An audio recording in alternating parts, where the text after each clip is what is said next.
ସପ୍ତାହ ଦେଖୁଛନ୍ତି। ଆଉ ଆଜି ଆମେ ଦେଖିବା 12 ରୁ 14, 12, 13, 14 କି ପଢିକି ଟିକେ ସାହାଯ୍ୟ କରିବେ। ଅତଏବ ଲୋକମାନେ ତୁମ୍ଭମାନଙ୍କ ପ୍ରତି ଯାହା ସବୁ କରନ୍ତୁ ବୋଲି ଇଚ୍ଛା କର, ତୁମ୍ଭେମାନେ ମଧ୍ୟ ସେମାନଙ୍କ ପ୍ରତି ସେହି ସବୁ କର, କାରଣ ଏହା ହିଁ ବ୍ୟବସ୍ଥା ଓ ଭାବବାଦୀମାନଙ୍କ ଧର୍ମଶାସ୍ତ୍ରର ସାର। ସଂକୀର୍ଣ୍ଣ ଦ୍ୱାର ଦେଇ ପ୍ରବେଶ କର, କାରଣ ସର୍ବନାଶକୁ ଘେନିଯିବା ଦ୍ୱାର ଓସାର ଓ ପଥ ପ୍ରଶସ୍ତ, ପୁଣି ତାହା ଦେଇ ପ୍ରବେଶ କରିବା ଲୋକେ ଅନେକ। ଆଉ ଜୀବନକୁ ଘେନିଯିବା ଦ୍ୱାର ସଂକୀର୍ଣ୍ଣ ଓ ପଥ ଦୁର୍ଗମ, ପୁଣି ତାହାର ସନ୍ଧାନ ପାଇବା ଲୋକେ ଅଳ୍ପ। ଆମେନ୍। ଆମେନ୍।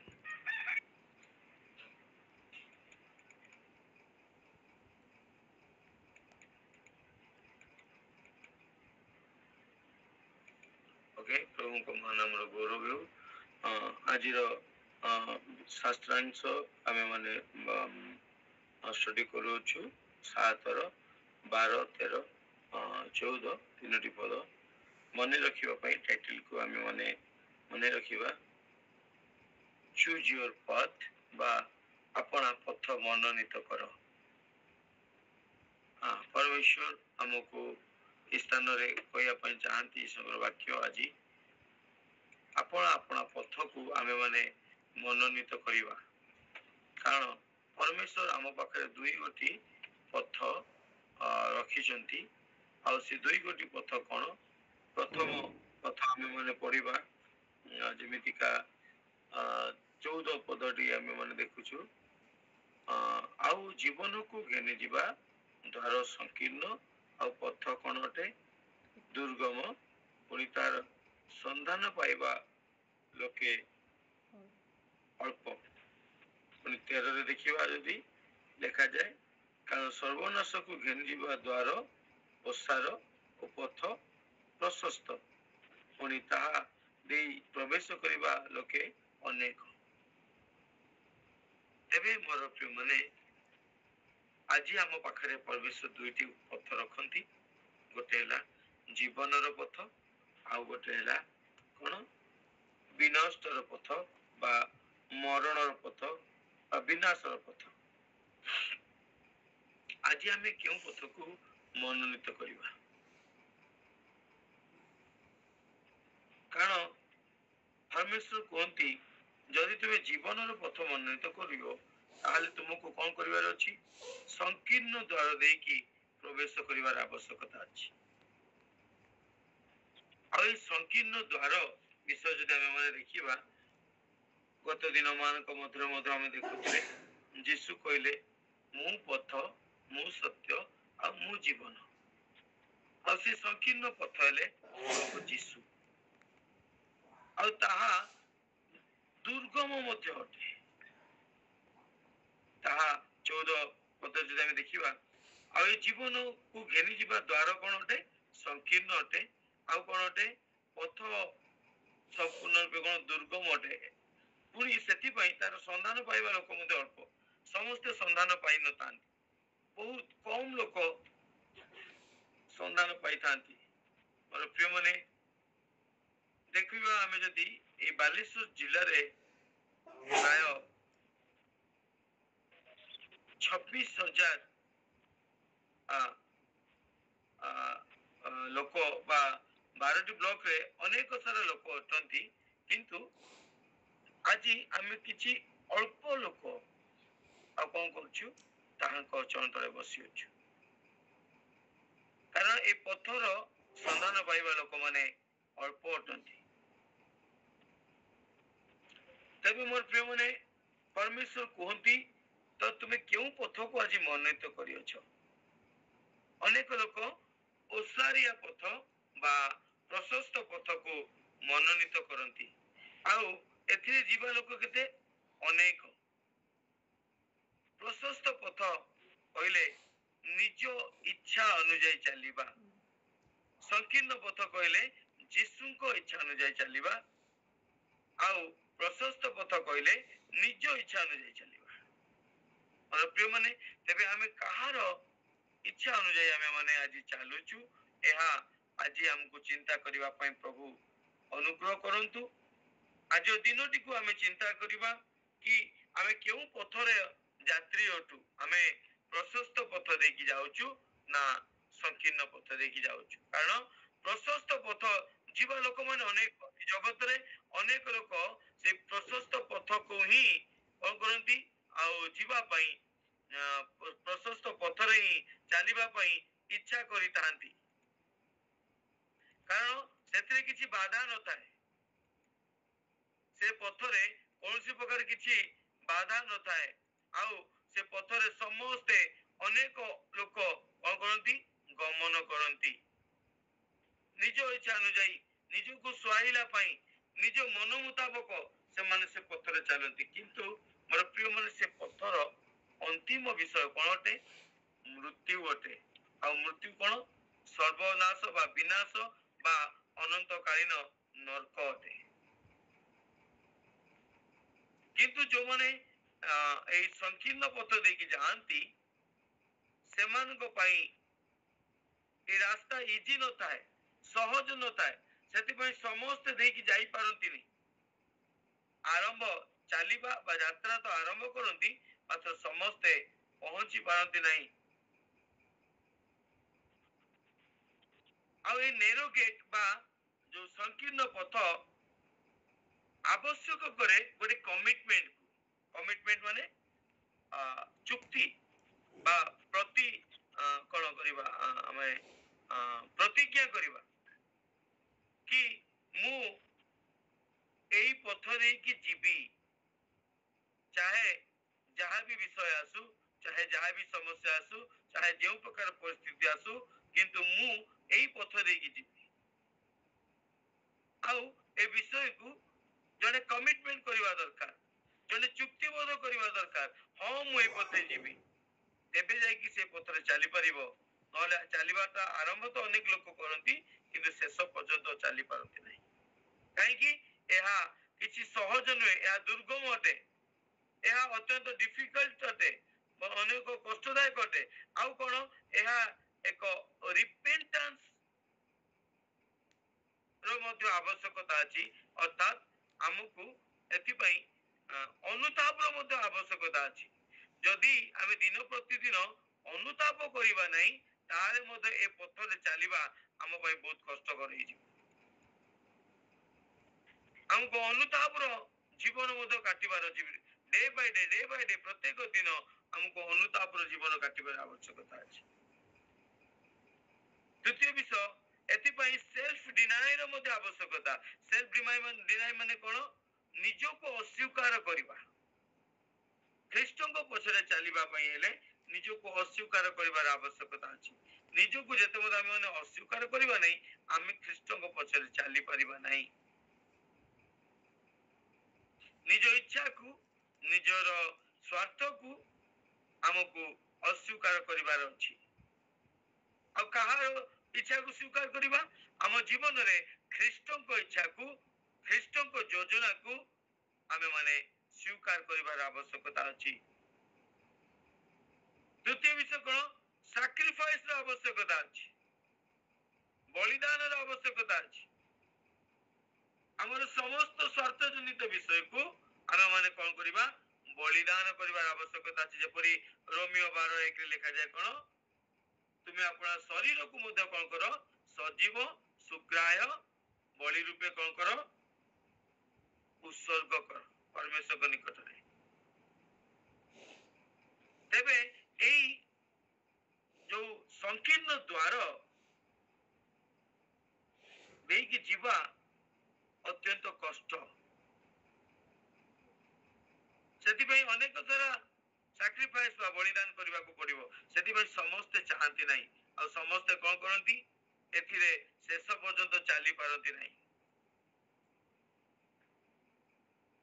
କିନ୍ତୁ ଯଦି ଆମେ ମାନେ ଚାଲିବା ପାଇଁ ଆରମ୍ଭ କରୁଛୁ, ଆମେ କମିଟେଡ ହବା, ଚାहे କିଛି ବି ହଉ, ଆଜି ଦିନରେ ମୁଁ ଖ୍ରୀଷ୍ଟଙ୍କ ସହିତ ଚାଲିବି ଆଉ ଖ୍ରୀଷ୍ଟଙ୍କ ଇଚ୍ଛା ଅନୁସାରେ ଚାଲିବି। ଆମକୁ ଆଜି କମିଟମେଣ୍ଟ କରିବାର ଆବଶ୍ୟକତା ଅଛି।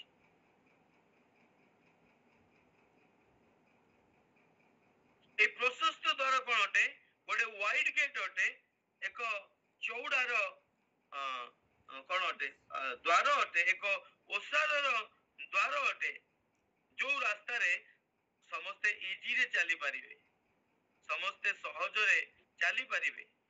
କିନ୍ତୁ ମନେ ରଖିଥିବା ଏହାର ଅନ୍ତିମ ବିଷୟ କଣ ଅଟେ? ମୃତ୍ୟୁ ଅଟେ। ଏହାର ଅନ୍ତିମ ବିଷୟ ବିନାଶ ଅଟେ। ସେଥିପାଇଁ ଯୋଉମାନେ ତାକୁ ମନୋନୀତ କରନ୍ତି ସେମାନେ କଣ ହେବେ? ଅନ୍ତିମ ସମୟରେ କେଉଁଠି ପହଞ୍ଚିବେ? ବିନାଶରେ ପହଞ୍ଚିବେ। ଆଉ ଆପଣ ନର୍କ ସ୍ଥାନରେ ବା ଯନ୍ତ୍ରଣାଦାୟକ ସ୍ଥାନରେ ପହଞ୍ଚିବେ। କିନ୍ତୁ ଏ ନେରୋ ଗେଟ୍ ବା ଯୋଉ ସଂକୀର୍ଣ୍ଣ ଦ୍ୱାର ଦେଇକି ଯେତେବେଳେ ଯୋଉମାନେ ଆମେ ଯାଉଛୁ, ଆମର ଅନ୍ତିମ ସ୍ଥାନ କେଉଁଠି? ଇଟର୍ନାଲ ଲାଇଫ, ଅନନ୍ତକାଳୀନ ଜୀବନ ଆମେ ମାନେ ପାଇବା। ସେଥିପାଇଁ ମୋର ପ୍ରିୟ ମାନେ, ପରମେଶ୍ୱରଙ୍କର ବାକ୍ୟ ଆମକୁ କହିବା ପାଇଁ ଚାହେଁ, ତୁମେ କଣ ମନୋନୀତ କରୁଛ? ଜୀବନ ମନୋନୀତ କରୁଛ ନା ବିନାଶ ମନୋନୀତ କରୁଛ? ଏହା ତୁମ ଉପରେ ନିର୍ଭର କରେ। ଆଜି ଆମେ ମାନେ କେଉଁ ବିଷୟକୁ ମନୋନୀତ କରୁଛୁ?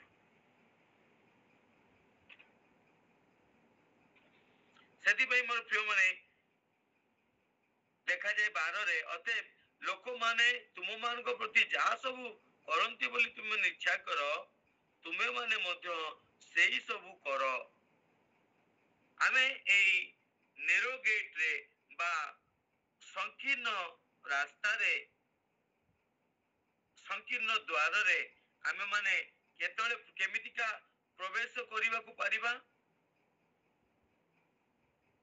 ଯେତେବେଳେ ଆମର ଇଚ୍ଛା, ଆମ ପାଇଁ ଲୋକମାନେ ଯାହା କରନ୍ତୁ ବୋଲି ଆମେ ଇଚ୍ଛା କରୁ, ଆଜି ଗୋଟେ ଦିନ ଆମେ ନିଷ୍ପତ୍ତି ନବା, ମତେ ସେମାନଙ୍କ ପ୍ରତି ସେୟା କରିବାର ଆବଶ୍ୟକତା ଅଛି ବା ମୁଁ ସେୟା କରିବି। ଯେମିତିକା ଯଦି ଲୋକମାନଙ୍କ ଠାରୁ ମୁଁ ପ୍ରଶଂସା ପାଇବା ପାଇଁ ଇଚ୍ଛା କରୁଛି, ତାହେଲେ ମୁଁ ମଧ୍ୟ ସେମାନଙ୍କୁ କଣ କରିବି? ପ୍ରଶଂସା କରିବି। ଯଦି ମୁଁ ସେମାନଙ୍କ ପାଖରୁ ସାହାଯ୍ୟ ପାଇବା ପାଇଁ ଚାହୁଁଛି, ଆଜି ଦିନରେ ଯେଉଁ ଯେଉଁ ସ୍ଥାନରେ ମୁଁ ଯିବି, କାର୍ଯ୍ୟ କରିବି ବା ଯେଉଁ ଯେଉଁ ସ୍ଥାନରେ ମୁଁ ସମୟ ଅତିବାହିତ କରିବି, ଯେଉଁ ସେମାନଙ୍କ ଠାରୁ ମୁଁ ଯାହା ଇଚ୍ଛା କରୁଛି, ଯଦି ରେସପେକ୍ଟ ଇଚ୍ଛା କରୁଛି, ମୁଁ ତାହେଲେ ରେସପେକ୍ଟ ଦେବି। ଯଦି ସାହାଯ୍ୟ ଇଚ୍ଛା କରୁଛି, ତାହେଲେ ପ୍ରଥମେ ମୁଁ ସାହାଯ୍ୟ କରିବି। ଯେଉଁ ଉତ୍ତମ ବିଷୟ ମୁଁ ଆଶା ରଖିଛି, ପ୍ରଥମେ ଉତ୍ତମ ବିଷୟ ମତେ କରିବାକୁ ପଡିବ। ଆଜି ଦିନରେ ଈଶ୍ୱରଙ୍କର ବାକ୍ୟ ଆମକୁ এই ବିଷୟକୁ ପ୍ରାକ୍ଟିସ କରିବା ପାଇଁ କୁହେ କି ପ୍ରଥମେ ତୁମେ ଯାହା ତୁମ ହୃଦୟରେ ଇଚ୍ଛା ଲୋକମାନେ ତୁମ ପ୍ରତି କରନ୍ତୁ, ଲୋକମାନେ ତୁମକୁ ପ୍ରେମ କରନ୍ତୁ, ଲୋକମାନେ ତୁମକୁ ସାହାଯ୍ୟ କରନ୍ତୁ, ଲୋକମାନେ ତୁମକୁ ସମ୍ମାନ ଦିଅନ୍ତୁ, ଲୋକମାନେ ତୁମ ପ୍ରତି ତୁମମାନଙ୍କ ପ୍ରତି ସେମାନେ ବିଶ୍ୱସ୍ତ ହୁଅନ୍ତୁ, ଯେଉଁ ସକଳ ବିଷୟ ତୁମେ ମାନେ ଇଚ୍ଛା କରୁଛ, ଆଉ ତାହେଲେ ଈଶ୍ୱରଙ୍କ ବାକ୍ୟ ଅନୁଯାୟୀ ଆମକୁ କଣ କରିବାର ଅଛି? ଆମକୁ ମଧ୍ୟ ପ୍ରଥମେ ସେଇ ସମସ୍ତ ବିଷୟ କରିବାର ଆବଶ୍ୟକତା ଅଛି।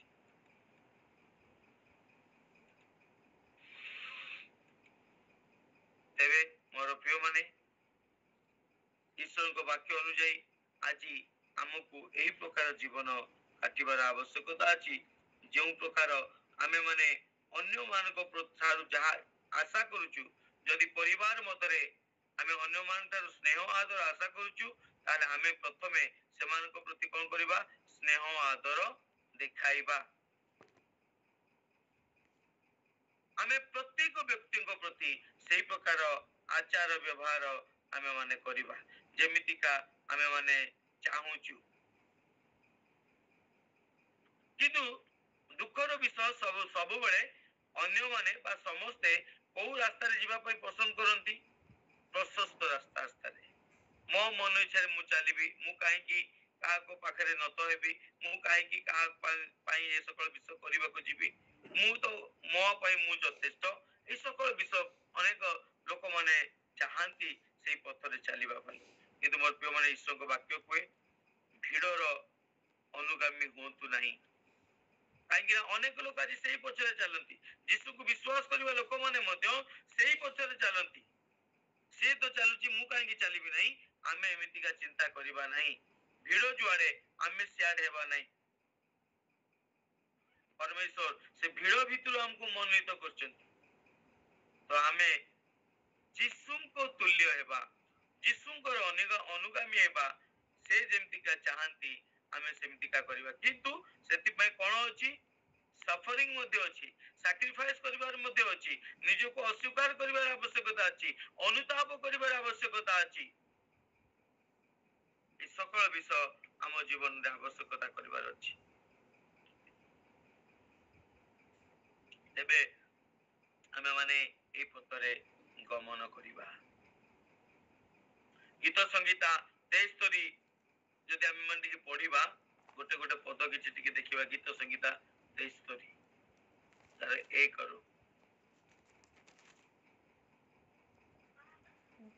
73 verse 1। ପରମେଶ୍ୱର ଇସ୍ରାଏଲ ପ୍ରତି ନିର୍ମାନ୍ତକରଣ ଲୋକଙ୍କ ପ୍ରତି ନିଶ୍ଚୟ ମଙ୍ଗଳ ସ୍ୱରୂପ ଅଟନ୍ତି। ମାତ୍ର ମୋହର ଚରଣ ପ୍ରାୟ ଟଳିଗଲା, ମୋହର ପାଦ ବିକ୍ଷେପ ପ୍ରାୟ ଖସିଗଲା। କାରଣ ମୁଁ ଦୁଷ୍ଟମାନଙ୍କ ସମୃଦ୍ଧି ଦେଖି ଦାମ୍ଭିକମାନଙ୍କ ପ୍ରତି ଈର୍ଷାନ୍ୱିତ ହେଲି।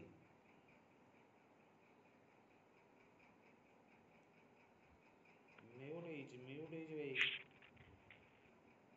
ଆପଣଙ୍କ ମ୍ୟୁଟ୍ ହେଇଛି। ଆକ୍ଚୁଆଲି ଏଇ ସ୍ଥାନରେ ଆମେ ମାନେ ଦେଖିବାକୁ ଯିବା। ଆଉ କଣ କହୁଛନ୍ତି ଦାଉଦ?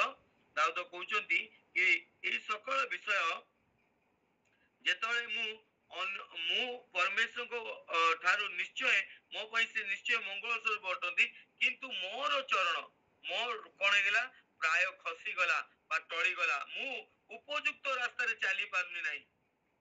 ଯଦି ଦାଉଦଙ୍କ ଜୀବନ ଦେଖିବା, ପରମେଶ୍ୱର ତାଙ୍କ ପ୍ରତି ଯଥେଷ୍ଟ ଦୟା ଅନୁଗ୍ରହ କରିଅଛନ୍ତି, କିନ୍ତୁ ତାଙ୍କ ପାଦ ଖସିଗଲା। ପବିତ୍ର ତା ମଧ୍ୟରୁ ଚାଲିବା ପାଇଁ ତାଙ୍କ ପାଦ ଖସିଗଲା। ସେ ବେର୍ଷେବା ପ୍ରତି ପ୍ରଲୋଭିତ ହେଲେ, ଆଉ ତାଙ୍କ ପାଦ କଣ ହେଇଗଲା? ଖସିଗଲା। ସେଥିପାଇଁ ସେ କହୁଛନ୍ତି କଣ?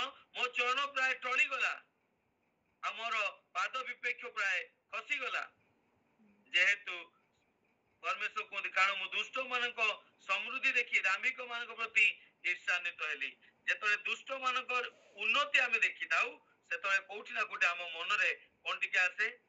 ଈର୍ଷା ଭାବ ବା କାହିଁକି ମୁଁ ନୁହେଁ, ଏ ପ୍ରକାର ବିଷୟ ଆସେ। ଯେତେବେଳେ ଆମେ ମାନେ ଦାମ୍ଭିକ ମାନଙ୍କୁ ଦେଖିଥାଉ, ଯୋଉମାନେ ଶୁଣନ୍ତି ନାହିଁ, ଈଶ୍ୱରଙ୍କ ବାକ୍ୟକୁ ମାନନ୍ତି ନାହିଁ, ସେମାନଙ୍କୁ ଦେଖିକି ମଧ୍ୟ ବେଳେ ବେଳେ ଆମ ପାଦ ଖସିଯାଏ। କିନ୍ତୁ ପ୍ରଭୁ କୁହନ୍ତି, ଆମେ ଆପଣ ପାଦ ପ୍ରତି ସାବଧାନ ଥିବା। ଯୋଉ ରାସ୍ତାରେ ଯାଉଛୁ ସେ ପଥ ପ୍ରତି ଆମେ ମାନେ କଣ ହେବା? ସାବଧାନ ରହିବା। ତାପରେ ପଢନ୍ତୁ ଟିକେ। ଯେହେତୁ ସେମାନଙ୍କର ମରଣରେ କୌଣସି ବନ୍ଧନ ନାହିଁ, ସେମାନଙ୍କ ମରିବାରେ କୌଣସି ବନ୍ଧନ ନାହିଁ। କେତେବେଳେ ବି ସେମାନେ ବିନଷ୍ଟ ହେଇପାରିବେ। କିନ୍ତୁ ଯଦି ଆମେ ମାନେ ଯୀଶୁଙ୍କ ଅନୁଯାୟୀ ଚାଲିବା, ଆମେ ସେଇ ପ୍ରକାର ମରଣକୁ ପାଇବା ନାହିଁ। ତାପରେ ମାତ୍ର ସେମାନଙ୍କ ବଳ ଦୃଢ଼ ଥାଏ। ସେମାନେ ଅନ୍ୟ ଲୋକଙ୍କ ପରି କଷ୍ଟରେ ପଡ଼ନ୍ତି ନାହିଁ, କିଏ ବା ଅନ୍ୟ ମନୁଷ୍ୟମାନଙ୍କ ପରି ସେମାନଙ୍କ ଆଘାତ ପ୍ରାପ୍ତ ହୁଅନ୍ତି ନାହିଁ। ଏହେତୁ ଅହଙ୍କାର ସେମାନଙ୍କ ଗଳାର ହାର ସ୍ୱରୂପ ହୁଏ। ଆମେ ମାନେ ଦେଖିବା ଜଗତରେ ଅନେକ ସମୟରେ ଯେତେବେଳେ ଲୋକମାନେ ଈଶ୍ୱରଙ୍କର ଅବାଧ୍ୟ ହେଉଥିବା ବ୍ୟକ୍ତି ମାନଙ୍କର ଉନ୍ନତି ହୁଏ, ସେମାନଙ୍କର କିଛି କ୍ଷତି ନ ହୁଏ, ଅନେକ ସମୟରେ ଆମ ମନରେ ମଧ୍ୟ ପ୍ରଶ୍ନ ଉଠେ କି ଆରେ ସିଏ ତ କରୁନି, ସିଏ ତ ଏମିତିକା କରୁନି, ମୁଁ କାହିଁ କରିବାକୁ ଯିବି? ତାର ତ କିଛି କ୍ଷତି ହଉନାହିଁ। ମୋର ପ୍ରିୟ ମାନେ, ପରମେଶ୍ୱର କୁହନ୍ତି ଆମେ ସେମାନଙ୍କୁ ଦେଖିକି ଏ ପ୍ରକାର ବିଷୟ ନ ହେଉ। କାରଣ ଅନେକ ସମୟରେ ଲାଗେ ସେମାନଙ୍କର କିଛି ଆଘାତ ହଉନି, ସେମାନେ ଭୁଲ କଲେ, ସେମାନେ ଏମିତି କରୁଛନ୍ତି। କିନ୍ତୁ ମୋର ପ୍ରିୟ ମାନେ, ଈଶ୍ୱରଙ୍କ ବାକ୍ୟ ମୋର ଗୋଟେ ପଦ ମନେ ପଡେ। ପ୍ରଭୁ କୁହନ୍ତି, ପିତା ଆପଣା ଶାସନ ପୁତ୍ରକୁ କଣ କରିବ? ଶାସନ କରିବ। କେବଳ କିଏ କଣ କରିବ? ଯିଏ ଶାସନ କିଏ ନ ହବ? ଯିଏ ଜାରଜ ହେଇଥିବ। ପରମେଶ୍ୱର ଯାହାକୁ ପ୍ରେମ କରନ୍ତି ତାହାକୁ ହିଁ ଶାସନ କରନ୍ତି। ଯଦି ଆପଣଙ୍କ ଜୀବନରେ टिके भूल हो गले टिके समस्या आसी गले जदि शासन को आपण देखुचंती ताले आपण आनंद करंतु कारण यह प्रमाण करे परमेश्वर आपण को प्रेम करंती आपण माने परमेश्वर रो संतान एतिके मोर प्रिय माने 14 पद पर्यंत आपण घरे पढिबे हम पाखरे समय नाही 14 पद माने पढिबे मनोर आखि आपण मिटा करंतु दया आपण मोबाइल की म्यूट रखंतु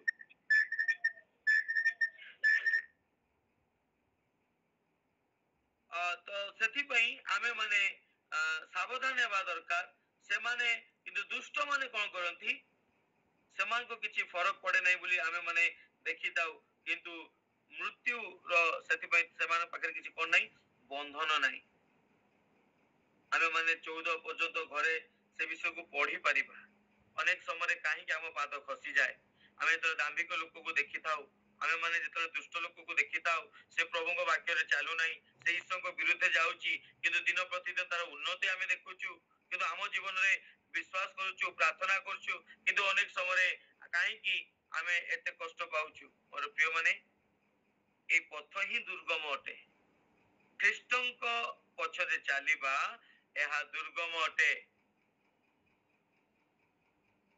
ख्रीष्टन को पछरे चालिबा एक दुर्गम एक कष्टदायक जीवन काटिबा रो रास्ता अटे सेति पई आमे माने विचलित न हेउ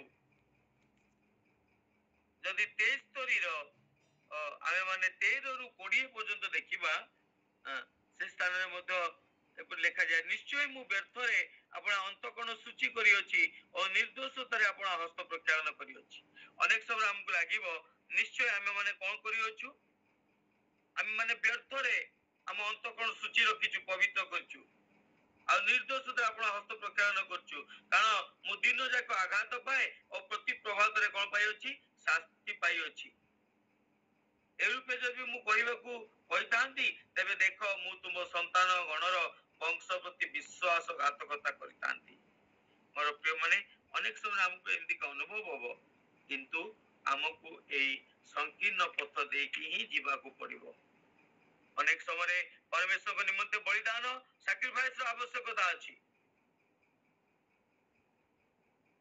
किंतु हमको एई पथ देकी ही जीवार आवश्यकता अछि ए कष्ट ए समस्त विषय हेले मध्य आमे परमेश्वर ए संकीर्ण पथरु ही हमको जीवाकू पड़िबो आ टिके आमे माने जदि देखिबा जोहन पुस्तक 14 रु 6 टिके की काढंतु आ प्रेरित 4 रो 10 12 काढंतु टिके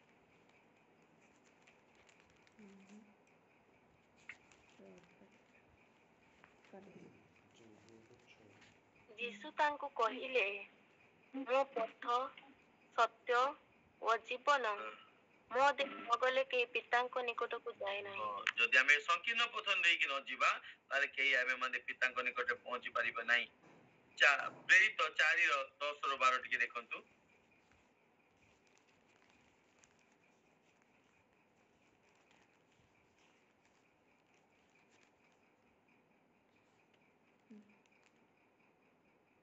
ताहले आपण माने समस्ते ओ समस्त इस्राएल लोक ज्ञाते हंतु जेउ नाजरेतिया यीशु ख्रीष्टन को आपण माने क्रूस रे बद्ध करी अछंती जहाँ को ईश्वर मृत मानक मध्य रे उठाई अछंती ताहांक नाम रे हां ताहांक द्वारा एही लोकटी सुस्थ होई आपण मानक साक्षात रे ठिया होई अछि गृह निर्माणकारी जे आपण मानक द्वारा जे प्रस्तर अवज्ञात होईथिला किंतु जहाँ गुणर प्रधान प्रस्तर हैला से सही प्रस्तर ताहांक छडा अर्थात अनेक समय ख्रीष्टन को समस्ते अस्वीकार करिथांती किंतु मोर प्रिय माने से ही गुणर प्रधान प्रस्तर ताहांक बिना न गले ताहांक पछरे न गले ताहांकर अनुगामी न हेले आमे माने स्वर्ग राज्य रे प्रवेश करि परिबा नाही आमे माने हम जीवन रे स्वर्ग राज्य को अनुभव मध्य करि परिबा नाही आउ ताहांको पछरे चलिबा को हेले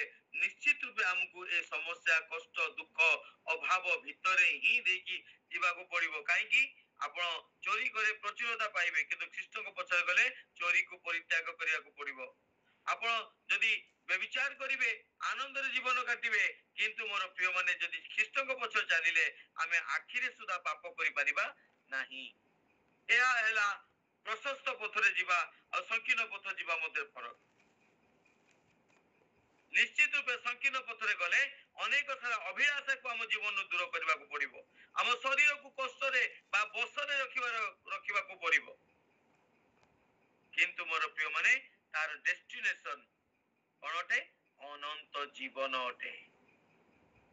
ଏହା ଇଟ୍ସ ଲିଡ୍ ଟୁ ଲାଇଫ। ଏହା ଜୀବନ ଆଡକୁ ଆମକୁ କଢାଇ ନିଏ। ଜୋହନ 3:16 ଯେମିତି ଲେଖାଯାଏ, ଯେତେ ଲୋକ ବିଶ୍ୱାସ କଲେ, କଣ କହିଲେ? ପଢି ଦିଅନ୍ତୁ ଟିକେ ସେଟା। କାରଣ ଈଶ୍ୱର ଜଗତକୁ ଏଡ଼େ ପ୍ରେମ କଲେ ଯେ ସେ ଆପଣା ଅଦ୍ୱିତୀୟ ପୁତ୍ରଙ୍କୁ ଦାନ କଲେ, ଯେପରି ଯେ କେହି ତାହାଙ୍କଠାରେ ବିଶ୍ୱାସ କରେ ସେ ବିନଷ୍ଟ ନ ହୋଇ ଅନନ୍ତ ଜୀବନ ପ୍ରାପ୍ତ ହୁଏ। ହଁ, ଯେତେ ଲୋକ ଯୀଶୁଙ୍କୁ ବିଶ୍ୱାସ କଲେ, ତାଙ୍କ ପଛରେ ଚାଲିଲେ, ସେ କଣ ହେବ? ଅନନ୍ତ ଜୀବନ ପାଇବ। କିନ୍ତୁ ଯୋଉମାନେ ପ୍ରଶସ୍ତ ପଥରେ ଯାଆନ୍ତି, ଯୀଶୁଙ୍କୁ ଛାଡିକି ଅଲଗା ରାସ୍ତାରେ ଯାଆନ୍ତି ପ୍ରଶସ୍ତ ପଥରେ, ସେମାନେ ଜୀବନ ପାଇବେ ନାହିଁ। ମୋର ପ୍ରିୟ ମାନେ, ସେଥିପାଇଁ ଆମକୁ ଏଇ ସଂକୀର୍ଣ୍ଣ ଦ୍ୱାର ଦେଇକି ହିଁ ଯିବାକୁ ପଡିବ। ଆଜି ଦିନ ଆମ ଜୀବନ ସାରା ମଧ୍ୟ ସମାନ ସମୟରେ ଆଜି ଦିନ ଆମେ ମାନେ ପ୍ରାକ୍ଟିସ କରିବା କୋଉ ରାସ୍ତା ଦେଇକି ଗମନ କରିବା ପାଇଁ? ସଂକୀର୍ଣ୍ଣ ରାସ୍ତା। ଜଗତରେ ଆଜି ଗୋଟେ ଦିନ ଆମେ ମାନେ ଅଭ୍ୟାସ କରିବା ସଂକୀର୍ଣ୍ଣ ପଥ ଦେଇକି ଯିବା, ଅର୍ଥାତ୍ ଅନେକ ସାରା ବଳିଦାନ, ଅନେକ ସାରା ନିଜର ସ୍ୱାର୍ଥକୁ ପରିତ୍ୟାଗ କରିବା। ଆଉ ଏହା ଅତ୍ୟନ୍ତ କଷ୍ଟଦାୟକ ଅଟେ। ଏହା ଏକ କଷ୍ଟଦାୟକ। ଆମେ ଟିକେ ପଢିବା ମାଥ୍ୟୁ 16:24-26 ଟିକେ ପଢିବା।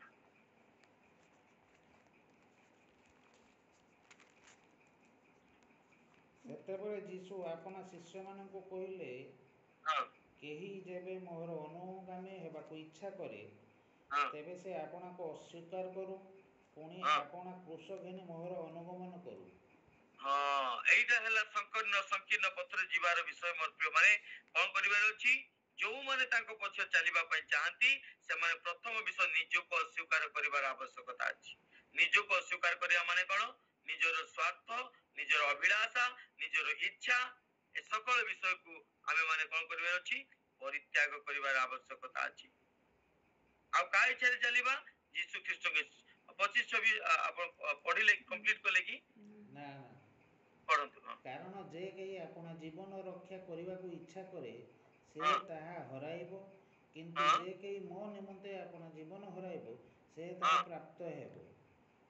ଅନେକ ସମୟରେ ଏ ଜଗତରେ ଆମକୁ ଲାଗେ ଆମେ କିଛି ଲସ୍ କରିଦଉଛୁ, ମାନେ ଯୀଶୁଙ୍କ ପାଇଁ ଏ ବଳିଦାନ ଦବା ଦ୍ୱାରା ଅନେକ ବିଷୟ ଆମେ ଲସ୍ କରିଦଉଛୁ। କିନ୍ତୁ ପ୍ରଭୁ କୁହନ୍ତି, ଯିଏ ଲସ୍ କରିବ ସିଏ ପାଇବ।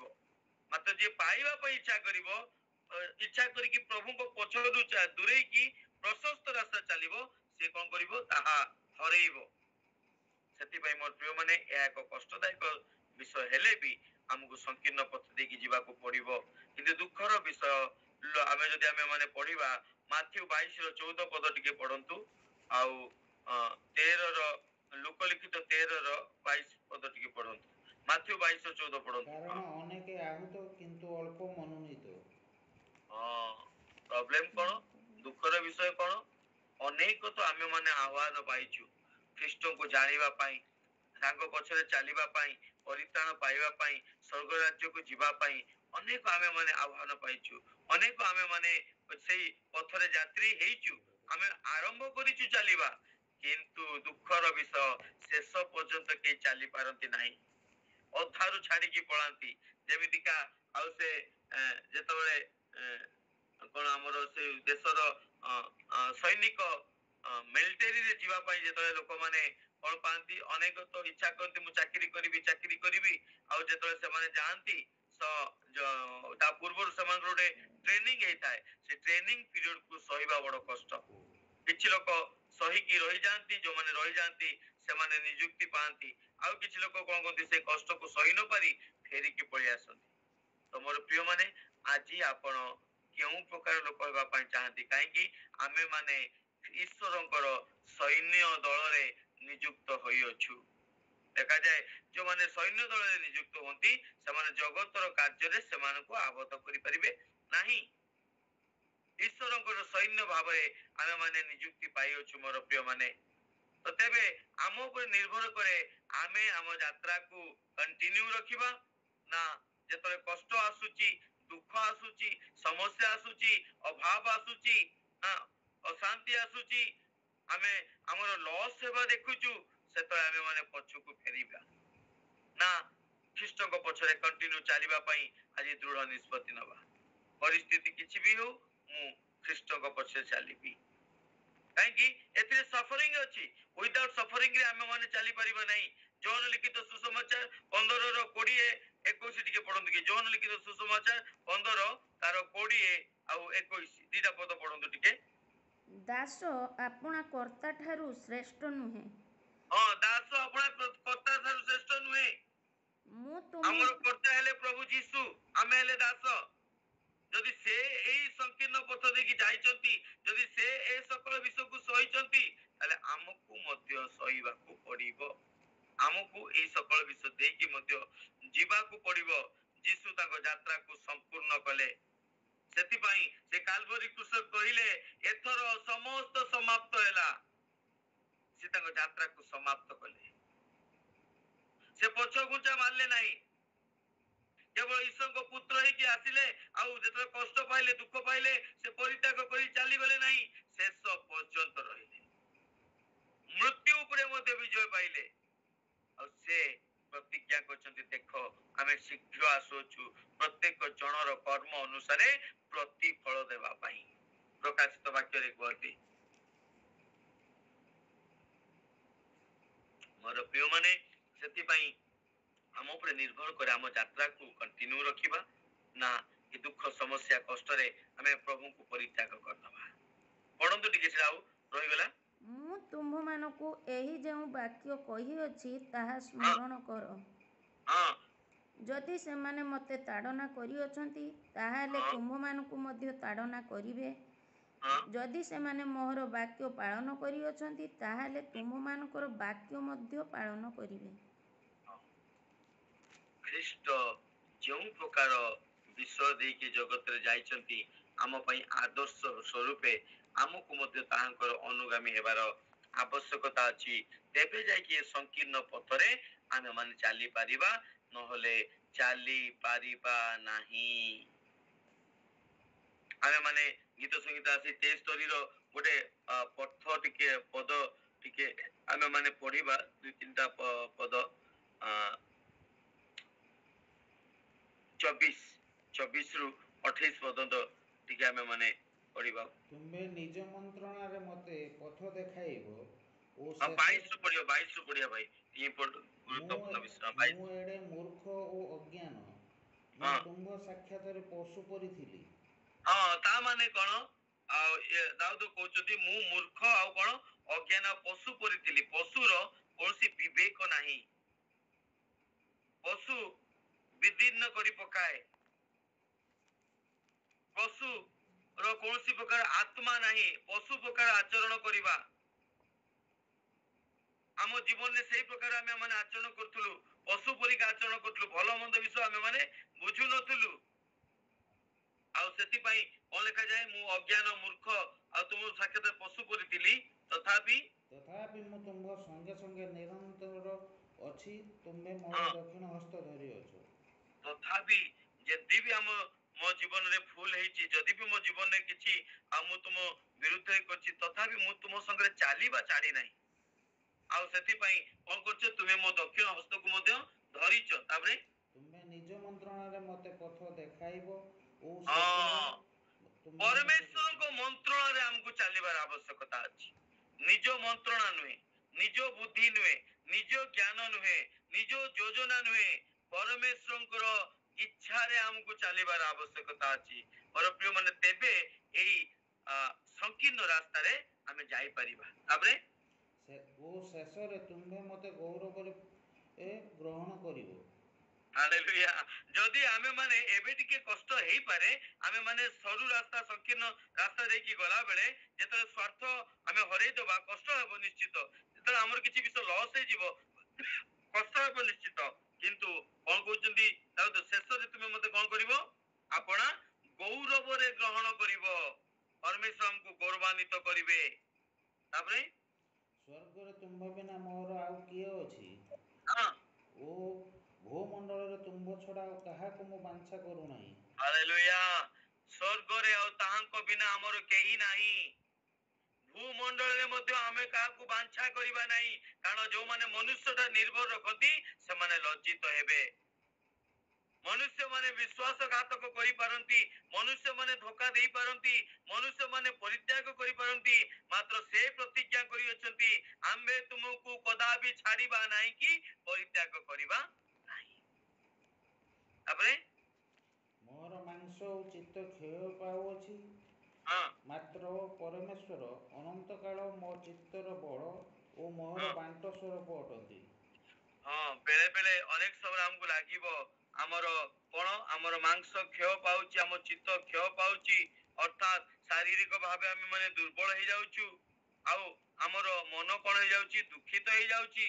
किंतु मोर प्रिय माने परमेश्वर ही हमर बळ अटंती, परमेश्वर ही हमर बांट अटंती, अर्थात हमर अधिकार अटंती। जदि बा हम शरीर दुर्बल हो जाए, जदि बा हम मन दुख हो जाए, किंतु आमे भूलिबा नहीं आमर बांट आमर अधिकार किए अटंती जीसु अटंती। मोर प्रिय माने सेति पई आमे अधा रास्तारू परित्याग करिबा नहीं, लंगल रे हाथ मारी पछकु बुलिबा नहीं। जो निष्पत्ति नेइचु, जो प्रभु को प्रभु रूपे जीसु को विश्वास करिचु, जीवन रो शेष संध्या पर्यंत आमे ताको सहित लागि रहिबा। आउ कष्ट आसिले भी, दुख आसिले भी, अभाव आसिले भी, अनेक प्रकार समस्या आसिले भी आमे ताहांको पछरे चालिबा। तापर पढंतु कारण देख तुम्भठारु दूर थिबा लोक माने विनिष्ट हेबे, हां तुम्भको छाड़ी व्यभिचार करिबा लोक समस्तको तुम्भे उच्छिन्न करिअछ। हां जो माने प्रभु गोटे दूरे की रहिबे से माने विनष्ट होई जिवे। तापरे मात्र परमेश्वरको निकटवर्ती हेबार मोर मंगल ମୁଁ हां ତୁମ୍ଭର ସକଳ କର୍ମ ବର୍ଣ୍ଣନା କରିବା ପାଇଁ ପ୍ରଭୁ ସଦାପ୍ରଭୁଙ୍କ ଆପଣାର ଆଶ୍ରୟ ସ୍ୱରୂପ କରିଅଛି। ଆମର एकमात्र लाभ कोन आमे परमेश्वर निकटवर्ती हेबा।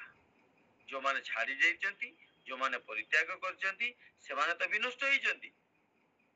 से भीड़ पछरे आमे माने जीवा नहीं, आमे ख्रीष्टଙ୍କ पछरे जीवा। एबे आमे माने कोन पाइबा अनंत जीवन पाइबा।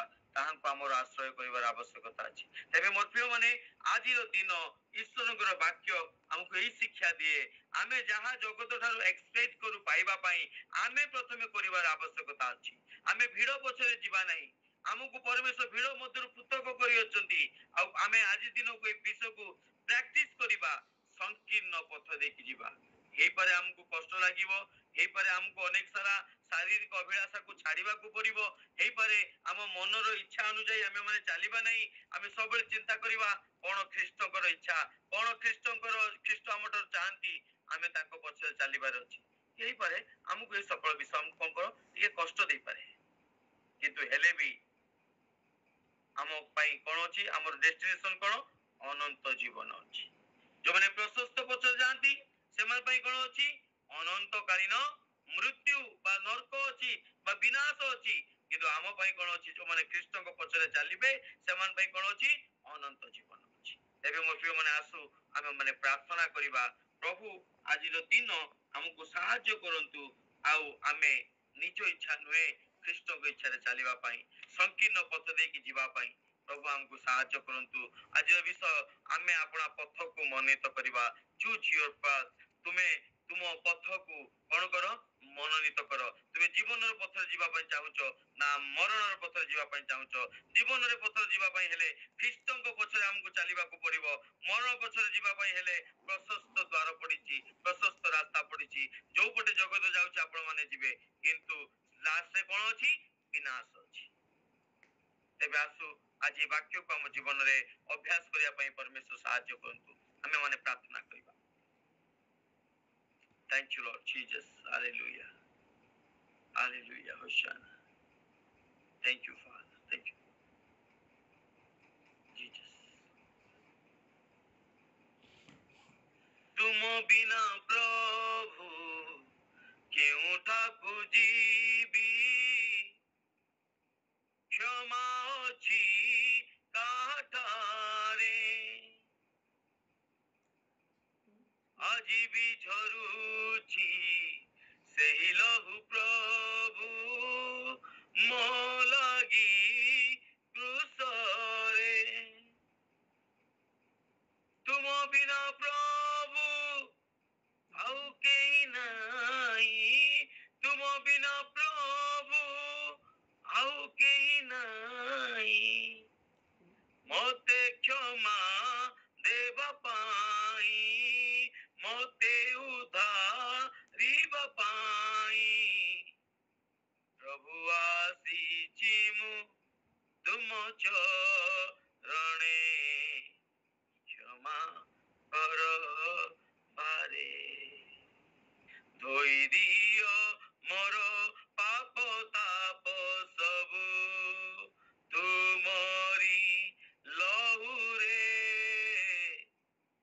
ପ୍ରଭୁ ଆସିଛି ମୁଁ ତୁମ ଚରଣେ କ୍ଷମା କର ବାରେ हे अनुग्रहकारी परमेश्वर तुम्हें दया करो बोली प्रार्थना करुछि तुम बिना अन्य केही नाही हमको क्षमा देवा पाई प्रभु तुम्हें दया करो तुम्हें साहाय्य करो तुम उपस्थिति दियो दोष अपराध तुम्हें क्षमा करो बोली प्रार्थना करे आज तुम्हें हम प्रत्येक को साहाय्य करो जो माने वाक्य को सुनिछु निज इच्छा नुहे तुम इच्छा चलिबा पाई जगतर जो प्रशस्त पथ पड़ी प्रभु तद अनुଯାୟୀ नुहे मात्र तुम इच्छा अनुଯାୟୀ तुम आज्ञा अनुଯାୟୀ आमे तुमको अनुसरण करिया पाई तुम पछरे चलिबा पाई तुम हमको साहाय्य करो जगत ठारू आमे जा आशा रखुछु प्रथमे आमे जगत प्रति करिबा पाई साहाय्य करो प्रभु अनेकଙ୍କ प्रति प्रेम सहिष्णुता अनेकଙ୍କ प्रति आदर अनेक प्रति विश्वस्तता अनेकଙ୍କ प्रति क्षमा देवार हृदय तुम हम मन को दियो प्रभु तुम हमको दया कर जेपरी अनेक लोक ए संकीर्ण द्वारर संधान पाई न थांती मु धन्यवाद करे तुम हमको जानिबा पाई पाइबा पाई साहाय्य करिছো तुम अनुग्रह करो जेपरी आमे माने हम यात्रा पथरे आजी प्रभु जेपरी ए पथरु आमे माने न हटिबु हे पारे अनेक स्वार्थ को बलिदान देबा को पड़ी पारे प्रभु मात्र तुम हमको शक्ति दियो साहाय्य करो निजर स्वार्थ उपरे विजय पाइबा पाई निजर शारीरिक अभ्यास उपरे विजय पाइबा पाई आउ तुम पछरे गमन करिबा पाई पिता सकल विषय धन्यवाद दे गौरव प्रशंसा महिमा तुमको दे यीशु ख्रीष्ट नाम रे समस्त प्रार्थना मागुछि आमेन।